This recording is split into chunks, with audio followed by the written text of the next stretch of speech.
Hello everyone, a very good morning to all of you. हमने कल अपना class 7 का चैप्टर 2 शुरू कर दिया था एनसीईआरटी साइंस का, जिसका नाम था न्यूट्रिशन इन एनिमल्स।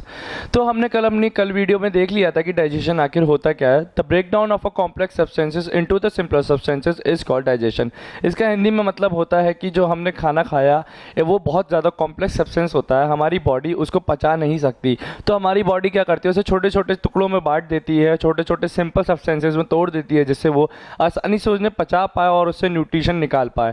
और मैंने आपको आज ही एक वीडियो में बताया कि अमेजिंग फैक्ट स्टारफिश से रिलेटेड कि स्टारफिश अपना खाना कैसे खाती है। आइए हम अपने आगे की वीडियो में देखते हैं कि परमानेंट टीथ क्या होता है और इंजेक्शन प्रोसेस क्या होता है। और मैं एक और फन फैक्ट आपके लिए लेके आया हूँ।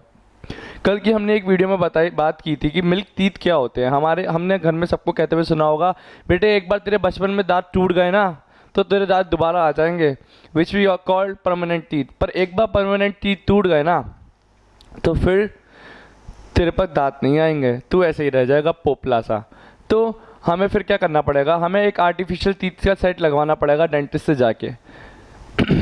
बट बात सारी ये है कि आखिर हम अपने परमानेंट टीथ को ही कैसे सेव करके रखें और उन्हें ही पूरी लाइफ चलाएं। क्योंकि कुछ लोगों के परमानेंट टीथ भी टूट जाते हैं बुढ़ापे में आते आते, पर कुछ लोगों के परमानेंट टीथ भी रहते हैं। आखिर कैसे उनके रह कैसे जाते हैं, तो मैं आपके आगे इस फन फैक्ट में बताऊंगा आपको वो। पर पहले हम देखते हैं कि परमानेंट टीथ आखिर होते क्या, उनकी डेफिनेशन क्या है। The second set that replaces milk teeth, second set of teeth that replaces milk teeth. एक दूसरा सेट जो आता है निकल के हमारे दांतों का, जो रिप्लेस कर देता है हमारे दूध के दांतों को। और दूध के दांत कब टूट के झड़ जाते हैं, मैंने आपको बताया था 6 से 8 साल की उम्र के बच्चे के दूध के दांत झड़ करके गिर जाते हैं और कभी कभी टूट जाते हैं। Milk teeth are the permanent teeth. जो दूसरा सेट आता है जो मिल्क टीथ को रिप्लेस कर देता है, वही एक परमानेंट टीथ का सेट होता है।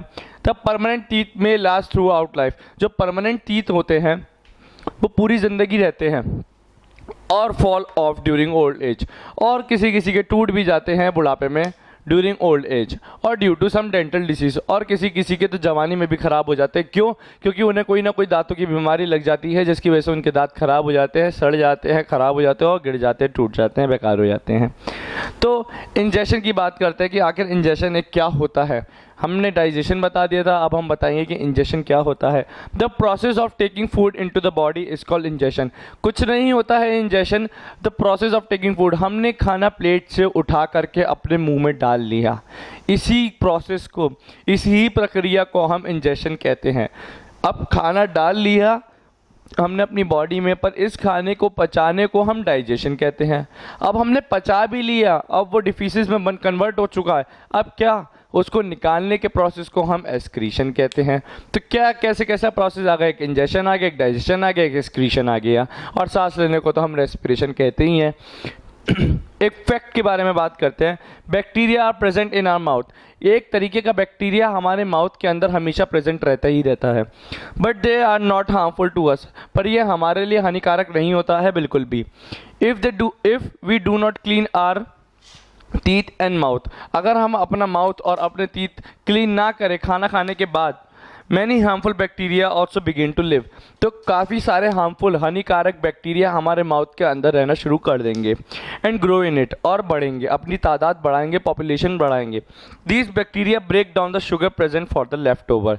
ये बैक्टीरिया क्या करेंगे, हम कई बार खाना खाते हैं तो खाना हमारे दांतों में थोड़ा ना थोड़ा अटक ही रह जाता है। तो वो क्या करते हैं, अब हमने खाना तो खा लिया, अब हमने अपने टीथ को क्लीन किया नहीं, ना हमने अपने माउथ को क्लीन किया। अब हुआ क्या कि वो जो लेफ़्ट ओवर फूड हमारे दांतों में लगा रह गया, वो बैक्टीरिया, हार्मफुल बैक्टीरिया जो रहने लग गया, वो ग्रोथ कर रहा है। अब वो जो लेफ़्ट ओवर फूड रह गया उसको सड़ाना चालू कर देगा, उसको ब्रेक डाउन करना चालू कर देगा, उसमें जो शुगर प्रेजेंट होगी उसको ब्रेक डाउन करना चालू कर देगा और एसिड रिलीज़ करेगा। और वो एसिड हमारे दांतों के लिए हार्मफुल रहता है, हानिकारक होता है, जो हमारे दांत सड़ाना चालू कर देता है। इसलिए हमारी मम्मी और पापा हमेशा कहते हैं कि खाना खाने के बाद दांत ज़रूर साफ़ करें, वरना आपके दांत खराब हो जाएंगे। Thank you.